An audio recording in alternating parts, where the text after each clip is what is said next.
We are joined now by the head baseball coach for UAH, Hunter Royer. Coach, how you doing? I'm doing well. Appreciate you guys having me today. Well, we're glad to have you, man. We're just bringing coaches in right and left, and we just had Coach Studeman on, and you told us that you start up Monday also, don't you? Yeah, we get going. I mean, like I said, it's going to start getting cold, so that means it's baseball season. So we're looking forward to it, though. We're going to get going Monday and see if we can get a few dry days out there. Hey, I heard there was snow flurries Tuesday. So that'll be about right. Yes, that's it wouldn't be the first time we've done it. So you said their first game's January 31st. Is that about when you start? Yeah, we start February 1st. Wow. So we're rolling. We don't have a lot of time. And no, that's not much time at all. These guys, we try to preach to them. If they don't come back in shape, we're in a little bit of trouble. We're behind the 8 ball. So we was like Coach Studeman. We sure your guys during the holidays they were all out there pitching. They were throwing. They weren't sitting on the couch or nothing. Well, surprisingly, and I think it speaks a lot for our team. We got a lot of good upperclassmen in this group. A lot of guys been here for 4 years, and they work really hard. And they kind of run themselves a little bit. Now, how many seniors you got? Oh, I think I'd have to look. I think we got about 10. Wow, that's a good group right there. Yeah. But I'm gonna tell you, we got a lot. We got a lot of juniors. Our big class is juniors. We brought a big high school class in a couple of years ago, and it's they're a good group. A lot of pitching. Talk about your background. Where are you originally from? Well, I was born in Decatur. Okay. All right, another local guy. My mom grew up in Elkmont. Hey, we're Limestone County folks. There you go. There you go, buddy. That's awesome, man. But lived in Decatur. I was about 9 and went up to East Tennessee. Moved to Sweetwater. Okay. Here in Knoxville, big orange country. Unfortunately. Oh well, hey, we can't all. That's fine. That's fine. But yeah, and I've been here for 10 years. Been the head coach for 10 years. Okay. I was assistant coach for 3 years. All right. So you've been here a while. I've been here a while. We kind of. You wouldn't know a guy by the name of Eddie Dornan, would you? We go way back. I talked to Eddie on the phone the other day. Eddie's my neighbor, and we play a lot of golf together. So. I know. You can't get him off that golf course. I know it. He helped us for 3 years out here. Did. Eddie's a good guy. And, really good. I miss him out here. And Buddy, my son, played here, Chandler Brock. Yeah, Chandler. Well, Chandler, we've had Chandler and Luke Mold. Don't know if you know Luke. Oh, we know Luke's dad very well. They're two of the best players that's ever played here. Yeah. I mean, Chandler's only 2-time All-American in baseball. And Luke's actually got he's got the saves record here. Yeah. And he was about 15-5 in decision, so he got the most out of his frame for sure. Yeah. So how many local kids you got now? We got a good many. I'd have to look at the roster, but we do have a good many. So we try to, and it's probably my fault for not doing this earlier. I know in 2015, out of our 38 players, about 30 of them came within a 30-mile radius. Oh, wow. That's great. So, we do try to stay local. And a lot of kids, they want to get away from home, too. Yeah. So it makes it tough. But it's a good baseball area. Yeah, I mean, that helps. Like I said, we talked, to the lacrosse coach, you don't have lacrosse teams around here, so she can't recruit from around here. But like you said, baseball and softball, you do have a lot of great teams around here, so you can recruit from around here. Well, I think, guys sometimes think it's better to go off and play. Yeah. But, I think as they get older, we would try to tell them they come on visits. When you get older and you get to be a junior and senior, if you're not 5 hours away from home and your family can see you play all the time, it's going to mean more to you down the road. Yeah. So let me, you kind of brought up something I want to ask. So are there any rules, say you're recruiting a kid from Athens and you sign them, can they live here on campus? Yeah, they can. They can live in a dorm. So to kind of have that gives them a little bit of a college experience. Yeah, they do. And, our campus has grown so much now. We're up to about 10,000 students, and it's got a real campus feel to it. But they can live on campus, or they have the option of not living on campus since they're within that radius. I didn't know if it was, I didn't know if there was a certain radius. It used to be 38. I think it's went up to, a little bit more than that now. Because we got so many people on campus. Right. Now, about travel ball, how's that? What do you think about that? And how we asked Coach Studeman. We asked Coach that, too.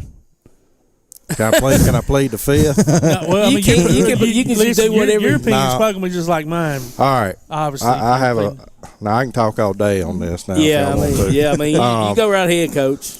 Well, first off, I got a little boy that turns 8 today. So, happy birthday! And I'm gonna tell you this. Happy birthday! And I'm gonna start it like this. There ain't no shot my 7 and 8-year-old playing travel ball. There's no shot. Nothing wrong with that. I just don't. I don't believe that. I don't think it makes any sense for a 7, 8-year-old to play about 4 or 5 games in one day. No. And to play in Florida or Tennessee or Georgia. They're not going to fall behind. And I think that's a misconception. Some guy hey, my kid needs to be in lessons when he's 8 years old. He needs to be doing it. I had a guy call me not long ago. Hey, what I need to do with my kid? You got anybody over there and work with him on a hit? And he said, how old? I said, how old is he? He said 8. I said, I'm going to tell you what to do. I'm going to save you a lot of money. Go to Walmart and buy about 20 wiffle balls and a wiffle ball bat. When he wants to play, go out in the yard and let him teach himself how to hit a little bit. Throw it up, hit it, pitch to him. Now at the high school, I'll get off the young kids, but at the high school level, it is what it is. I mean, there's no leagues really anymore. American Legions, Yeah, it's kind of American Legion has pretty much died. I think what I don't like about it, it's a necessary evil now. I mean, it is what it is. Yeah. Is the fact that they play so many games, and I don't think winning and losing really matters. Yeah. And that's why you play the game. You see kids come off the field and they've just got beat, whether it's in Atlanta, Birmingham, or Nashville, and they're cutting up this, that, and the other. They show up when they pitch. They leave when they don't pitch. And, you do that for about 3 years, and you can't tell me about 60 games a summer that don't wear off on your competitive nature. Yeah, no, that's a great point. So, absolutely a great point. I got 2 cousins. They're both their sons play. They play for the Vipers. Oh, yeah. Well, I'm real good friends with Ricky Dale. Now, I'll say this about Ricky. I think he's probably got the best organization in the state, and it's a real small organization.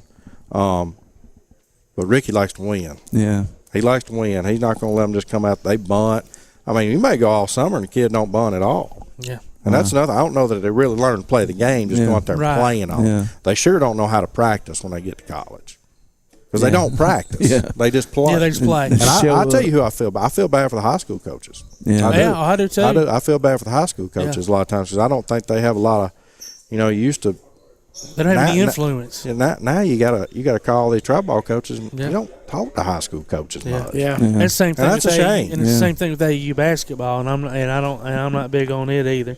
But kids, that's another reason kids in baseball is getting really bad now with the travel. I mean, with the transfer. Oh, yeah. If I'm not going to play, I'm just going to go somewhere else. Well, I mean, that's because they jump from team to team in the summer where they can't play. Never used to sitting on the bench. And they're not used to competing for a position. That's it. And that's why you're on the team. That's it. You want to win as a team, but you also want to compete for that position that you signed up for to play. And it's just, I understand maybe a graduate, person's graduated, moving on, and wanting to play more than a year. But when you're a sophomore or something, and you're just sitting on the bench, I wish they would take tri ball out at least 12 and under. Get it out of there. Yeah. And let them play in their parks. It's just a money maker. I mean, it really is. It's a money maker. I don't know. I mean, I could have a travel ball team, and I can guarantee you don't want me teaching your 8-year-old baseball. You go get you a Twitter handle and start putting some stuff on Twitter. Somebody be calling you. I know. I'm just saying. You don't want me teaching your 8-year-old how to play. I mean, I love the game and I know how to play the game. I don't know how to teach. But there, to draw the negative, there is a lot of good guys out there like Ricky that do a good job. Yeah. So Coach, how you feeling good about the season? Well, I don't want to make sure none of the kids are around, Coach. I don't want to say too much, but like I told you, we got a real good group. I mean, I don't know if it's going to come out to 30, 40 wins or 20 wins or whatever, but we got a really good group of character kids, and we're very thankful for that. It may be the best group I've had in 10 years as a head coach, and we've had some good ones as far as just character top to bottom. We had a real good fall. I mean, we went up and beat Tennessee Tech twice. We went down to Troy and split with them, and it's fall. And, our guys really look forward to those games, playing Division I teams. And they probably don't look forward to it as much as we do. I think when they get beat by a Division II team, they're going to get airful, But we got some good players. Now, we got some guys that we had a big scout day this fall, and we had guys that are probably going to have a shot. I mean, we got some guys that really run it up there. A couple of guys that were 92, 93, 94, touched 95 in the fall. And, smoke. We'll see. I don't know, but we're we're ready to go to work. I'll tell you that. Yeah. I think the guys are ready to go. I saw some out here hitting That's 2 great. days ago on their own, so about 6 or 7. So, Yeah, well, that's Well, good. That's when it's good. getting that time of season, man, that bug starts biting you. You're ready to get out there Yeah. and play the game. Well, Coach, we appreciate you joining us, and Well, I appreciate your look time. forward Yes, to sir. the Good luck. season, and Good good luck. luck to you. well, I Yeah, appreciate we'll be y'all. rooting for you. Appreciate everything y'all do for the local sports. Well, that's it. Coach Rory from UH men's baseball team. We're going to take a break, and we'll be right back. You listen to Applebee's Tailgate Talk on the Big 1080 WKC.